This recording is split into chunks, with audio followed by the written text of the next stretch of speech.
জয়গুরু। আজকে ফেব্রুয়ারি মাসের 11 তারিখ 2026 সালে। এই মুহূর্তে আমরা আছি চুয়াডাঙ্গা জেলার আলমডাঙ্গা উপজেলার বেলগাছি ইউনিয়ন কেদারনগর গ্রাম। আমাদের নিজ আশ্রম, নিজের বাড়িতে আমাদের গতকালকে কেদারনগর ভক্তগুরু আশ্রমে মাসিক মাহফিল ছিল। আমাদের বিভিন্ন এলাকা থেকে, টাঙ্গাইল থেকে সেন্টু আসছে, গাজীপুর থেকে রাজ্জাক চিস্তা আসছে, যশোর থেকে আর এক রাজ্জাক আসছে, তারপরে ব্রাহ্মণবাড়িয়া ঢাকা থেকে সাদেক সরকার আসছে, বাউল চিস্তি আছে, আরও সমস্ত অনেক আমাদের ভক্তবৃন্দ আমাদের মাহফিল উপস্থিত ছিল। আজকে নির্বাচনী কারণে যানবাহন বন্ধ থাকায় এরা যেতে পারেনি, আমাদের আশ্রমেই আছে।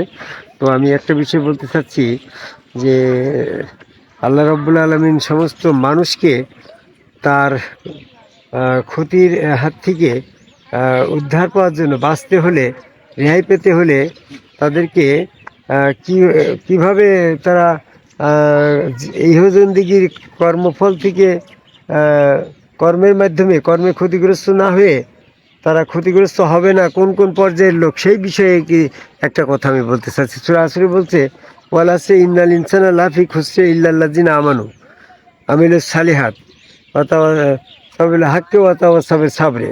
যারা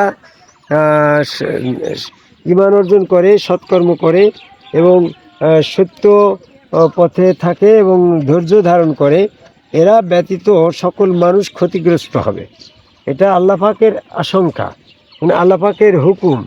আল্লাহ পাকের কথা তো মিথ্যা হতে পারে না।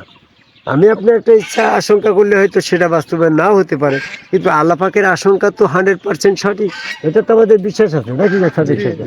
তাহলে আমরা সেই জায়গায় ঈমান, সৎকর্ম, সত্য, ধৈর্য ব্যতীত সমস্ত মানুষ ক্ষতিগ্রস্ত হবে, এই বিষয়ের পরে আমি কিছু কথা বলতে চাই। তো সেক্ষেত্রে আমরা যদি প্রথমে আল্লাহ বিশ্বাস করি, তাহলে আল্লাহ বিশ্বাসটা আমাদের ঈমানের অংশ নাকি? তো আল্লাহ বিশ্বাসের শর্ত দিয়ে দিয়েছে, রসুল যেভাবে আল্লাহ বিশ্বাস করলো তুমি সেইভাবে আল্লাহ বিশ্বাস করো। তুমি যদি আল্লাহকে ভালোবাসতে চাও তাহলে রসুলের ভালোবাসো, সূরা ইমরানের 31 নম্বর আয়াত।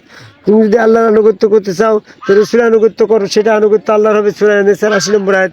তুমি যদি আল্লাহর কাছে আত্মসমর্পণ করতে চাও তাহলে সেটা রসুলের কাছে করো, রসুলের কাছে বায়াত হলে আল্লাহর কাছে হওয়া যাবে, সেটা আল ফাতির 10 নম্বর আয়াত। তো যদি কেউ রসুলের সাথে, আল্লাহর সাথে কথা বলতে চায় তাহলে রসুলের সাথে কথা বলো। যদি কেউ এরকমভাবে আল্লাহ পাকে সাক্ষাৎ পেতে চায় তো রসুলের সাথে সাক্ষাৎ করো। যদি কেউ আল্লাহকে স্মরণ করতে চায় তো রসুলের কাছে, রসুলকে স্মরণ করি আল্লাহ পাকে স্মরণ হয়। যদি কেউ এরকমভাবে রসুলকে পরিত্যাগ করে তার সে আল্লাহকে পরিত্যাগ করলো।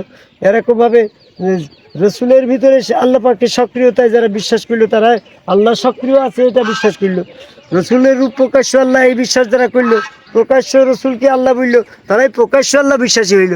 তা আমার আজকের কথা হচ্ছে, আল্লাহ বিশ্বাসটা যে আমরা করব, আমাদের সেই বিশ্বাসের প্রক্রিয়াটা কি হবে, পদ্ধতিটা কি হবে, তার পরিমাপটা কি হবে, সেটাই আমার গবেষণায় আসছে। আমার রসুল যেভাবে আল্লাহ বিশ্বাস করেছে আমাকে সেইভাবে আল্লাহ বিশ্বাস করতে হবে। আমার মন গড়াভাবে আমি আল্লাহ বিশ্বাস করলে তো হচ্ছে না। কি রাসেল বুঝতে পারছো? সেন্টু ভাই বুঝতে পারছো? এটা বোঝা যাচ্ছে সাদেক সরকার। আজকের পয়েন্ট হচ্ছে, আমি আল্লাহ বিশ্বাস করব কিন্তু রসুলের কায়দায় আমি আল্লাহ বিশ্বাস করি। রসুল যেমনটিভাবে তার আল্লাহকে বিশ্বাস করছে আমি তেমনটিভাবে আমার আল্লাহকে বিশ্বাস করি। তো সেক্ষেত্রে দেখলাম আমি আমার গুরু হযরত খাজা নিজামুদ্দিন আহমেদ চিশতি, তার গুরু হযরত খাজা আলীজান চিশতির হাত আল্লাহর, পা আল্লাহর, ওই চেহারার ভিতরে স্বয়ং আল্লাহ, ওইটারই তারা আল্লাহ বিশ্বাস করি, সেখানে সেজদা দিকে। ওইটারে যে আল্লাহ বিশ্বাস করেছিল তার প্রমাণ কি? আমি দেখলাম যে নিজামুদ্দিন চিশতি তার গুরু আলীজান চিশতিকে কেবলা করে আল্লাহকে সেজদা দিচ্ছে। বলা হইলো যে আমার আল্লাহ পাকের ঠিকানা তো ওই আলী জানি, আমি এর বাইরে তো আর আল্লাহ পাইনি। তাহলে আমার আল্লাহ বিশ্বাসটা হচ্ছে রসুল স্রোতের ভিতরে, মানব স্রোতের ভিতরে, মানব চেহারার ভিতরে আমি বিশ্বাস করি, ওইটা আমার আল্লাহ। তাহলে এটা হচ্ছে রসুলের বিশ্বাস। তো রসুল যে কায়দায় আল্লাহ বিশ্বাস করলো, আমি যদি সেই কায়দায় আমার গুরুর হাত আল্লাহ, আল্লাহর হাত, আমার গুরু আমার রসুলের হাত আল্লাহর হাত, ওই পা আল্লাহ পাওয়ার ভিতরে স্বয়ং আল্লাহ সক্রিয় বিশ্বাস করে আমি যখন ওই আমার গুরু নিজামুদ্দিন আহমেদ চিশতি তার গুরু আলীজান চিশতিকে রসুল বিশ্বাস করি, যেভাবে আল্লাহ বিশ্বাস করি সেখানে সেজদা দিচ্ছিল, আমি আমার গুরু হযরত খাজা নিজামুদ্দিন আহমেদ চিশতিকে ওই হাত আল্লাহর, পা আল্লাহ, চেহারার ভিতরে স্বয়ং আল্লাহ সক্রিয় আল্লাহ বিশ্বাস করে আমি যখন সেজদা দিলাম, তাহলে আমার আল্লাহ বিশ্বাসটা আমার রসুলের কায়দায় বিশ্বাসটা হয়ে গেল নাকি? রসুল আল্লাহ বিশ্বাস করছি যে কায়দায়, আমি সেই কায়দায় করলাম। এইভাবে বলতে বলতে হজরত আলী আল্লাহ বিশ্বাস কেমন ছিল? হজরত আলী মোহাম্মদ সাল্লাল্লাহু আলাইহি সাল্লামের হাত আল্লাহর পা আল্লাহর, ওইভাবে ওই চেহারার ভিতরে আল্লাহ বিশ্বাস করেছিল। তাই সে তাহলে রসুলের আল্লাহ বিশ্বাসটা হজরত মোহাম্মদ সাল্লাল্লাহু আলাইহি সাল্লামের আল্লাহ বিশ্বাসের সাথে ফিটিং বাই ফিটিং হবে তো?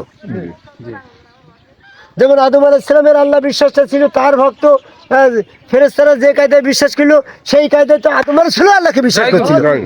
কথাটা ঠিক এই জায়গায় যেতে হবে। তাহলে আমি বলতে চাই, তাহলে রসুল মোহাম্মদ সাল্লাল্লাহু আলাইহি সাল্লামের আল্লাহ বিশ্বাসটা কেমন ছিল? সেক্ষেত্রে যদি কেউ প্রশ্ন করে, আমি বলি রসুল মোহাম্মদ সাল্লাল্লাহু আলাইহি সাল্লাম আল্লাহকে বিশ্বাস করছিল যে কায়দায় আল্লাহ তার নিজেকে বিশ্বাস করছিল, সেই কায়দায় নবীগণ আল্লাহ বিশ্বাসী ছিল। You understand? Are you understand? Yes, You better understand? Right. That's the point, a very important point. জি রসুল মোহাম্মদ সাল্লাল্লাহু আলাইহি সাল্লাম কোনভাবে আল্লাহ বিশ্বাস করেছিল, কোন পদ্ধতিতে, কোন কায়দায়, সেটা হচ্ছে তার আল্লাহ যে কায়দায় আল্লাহ বিশ্বাস করছিল, সে যে কায়দায় নিজেকে প্রকাশ করছিল, সেই প্রকাশিত কায়দায় মোহাম্মদ সাল্লাল্লাহু আলাইহি সাল্লাম তার আল্লাহকে স্বীকার করছিল। সেই প্রকাশিত কায়দাটা কি ছিল? সূরা নজমের 4 নম্বর আয়াত খুলে 6 নম্বর আয়াত খুলে দেখো, আসমানে ঝুলন্ত চেয়ারে আল্লাহ স্বয়ং সহজাত শক্তি সম্পন্ন আল্লাহ মোহাম্মদ সাল্লাল্লাহু আলাইহি সাল্লামের নিজ আকৃতি ধারণ করে ওইখানে উদয় হয়েছিল। তাহলে আল্লাহ পাক মোহাম্মদ সাল্লাল্লাহু আলাইহি সাল্লামের আকৃতিকে, তার নিজ আকৃতিতে তিনি যখন আল্লাহ প্রকাশ হলো, তখন মোহাম্মদ সাল্লাল্লাহু আলাইহি সাল্লাম দেখলো আমার সামনে দণ্ডায়মান যে আল্লাহ, সেই আল্লাহ হচ্ছে মোহাম্মদের মতন, আমি হচ্ছে মোহাম্মদ, আমি ব্যক্তি মোহাম্মদ, আমার চেহারা যেমন ওইটা আল্লাহ, উনার চেহারা আমার চেহারার মতন। তাহলে মোহাম্মদ সাল্লাল্লাহু আলাইহি আল্লাহ পাকের আল্লাহ বিশ্বাসটা ছিল, মোহাম্মদ সাল্লাল্লাহু আল্লাহ পাকের আল্লাহ বিশ্বাসে ছিল রসুল স্রোতের ভিতরে দণ্ডায়মান হয়ে সেখানে প্রকাশিত হয়েছিল আল্লাহ পাকের পছন্দের মতন অবস্থানে মানুষকে আল্লাহ বিশ্বাস করার একটা স্ট্যাটাস, একটা মাপকাঠি, একটা স্কেল তৈরি করে দিল যে আমি যখন রসুলের চেহারা স্রোতের ভিতরে দণ্ডায়মান হই, তোমরা ওই স্রোতটাকে আল্লাহ বিশ্বাস করবে। এটা হচ্ছে আল্লাহ বিশ্বাসের মাপকাঠি গো। যেমনটি ভাবে আল্লাহ যখন আদম আলাইহিস সালামকে তৈরি করে, আদম আলাইহিস সালামের বডিটা নিজ রূপে তৈরি করে, সেখানে নিজের আদম আলাইহিস সালামের বডিটা আল্লাহর বডি, আবার আল্লাহর বডিটাও আল্লাহর বডি। তাহলে বডি হয়ে গেল কয়টা? দুইটা। কিন্তু আদম আলাইহিস সালামের দেহের ভিতরে আল্লাহর রুহু, ওটা আল্লাহর আত্মা, আবার আল্লাহর ভিতরেও আল্লাহ। তাহলে আল্লাহ আদমের ভিতরেও থাকলো, আবার আল্লাহর বডির ভিতরেও থাকলো। দেহ দুইটা, আত্মা কয়টা হইল? এক। আল্লাহ দুই দেহে অবস্থান করলো। তাহলে আল্লাহ পাকের বিশ্বাস ছিল, আল্লাহ পাক তার নিজ আকৃতিতে আদম তৈরি করে সেখানে নিজের আত্মা প্রবিষ্ট, রূহ প্রবিষ্ট করে সেখানে প্রকাশিত করে ওইটারে আল্লাহ বিশ্বাস করার সার্টিফিকেট স্বরূপ আদম ফেরেশতাদেরকে বলে তোমরা ওয়াসজুদু লি আদম, আদমকে সেজদা করো। এই সেজদার হুকুমে এই প্রমাণ হয় আদমের সময় আল্লাহ পাকের বডি ছিল দুইটা। একটা হচ্ছে আল্লাহর নিজস্ব বডি, যা পূর্বের থেকে ছিল, পরবর্তীতে আরেকটা বডি তৈরি করে সেখানে আবার তিনি অবস্থান করলো। তো আল্লাহ পাকের বডি দুইটা, আল্লাহ কিন্তু একটা। তখন আল্লাহ পাকের আল্লাহ বিশ্বাসের প্রক্রিয়া ছিল আদম বডির ভিতরে আমি প্রকাশিত হয়েছি, এই প্রকাশিত আল্লাহকে তোমরা আল্লাহ বিশ্বাস করো কি করো না সেটা পরীক্ষা করার জন্য ওয়াসজুদু লি আদম, তোমরা আদমকে আল্লাহকে সেজদা করো। যারা যারা আল্লাহর পাকের পছন্দের বিশ্বাসের সাথে বিশ্বাস ফিটিং করলো, তারাই আদমকে সেজদা করলো। আর যারা যারা আল্লাহ পাকের বিশ্বাসের সাথে নিজের বিশ্বাসকে অ্যাডজাস্ট করতে পারলো না, তারা আদম সেজদা থেকে বিরত থাকলো। সকলেই সেজদা করলো একমাত্র ইবলিস ব্যতীত।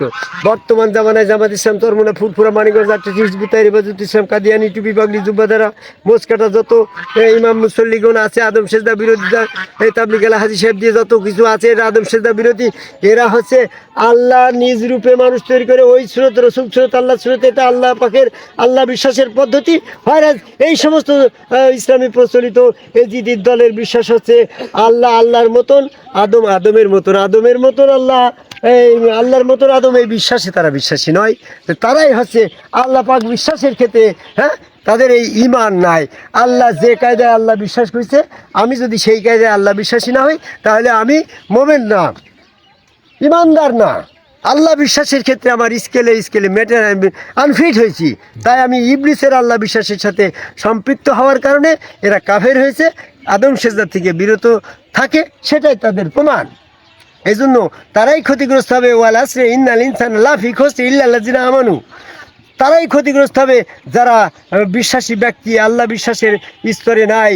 হ্যাঁ, আল্লাহর পছন্দের মতন আল্লাহ বিশ্বাসের স্তরে যারা এসেছে তারাই আদম সেজদা করে, আর যারা আল্লাহ বিশ্বাসের মানব স্রোতে আল্লাহ বিশ্বাস এই বিশ্বাসের স্তরে যারা সমর্থনকারী নয়, তারা আদম সেজদা করে না, তারাই কাফের, তারাই ক্ষতিগ্রস্ত হবে। সূরা আসরের ভিতরে এটা বলছে। আমি পৃথিবীর সকল মানুষকে আজকে এখানে দাঁড়িয়ে যার যার গুরু তার রসুল স্রোতে আল্লাহ বিশ্বাসের এই স্তরটাই, সেজদা ভক্তিটাই হচ্ছে পূর্বের রসুলগণ এবং আল্লাহ এই একইভাবে ওই বিশ্বাসের পরে সমর্থন রেখেছে, ওই কায়দায় আল্লাহ বিশ্বাস করার আহ্বান রেখে আমি আমার কথা শেষ করি। জয় গুরু।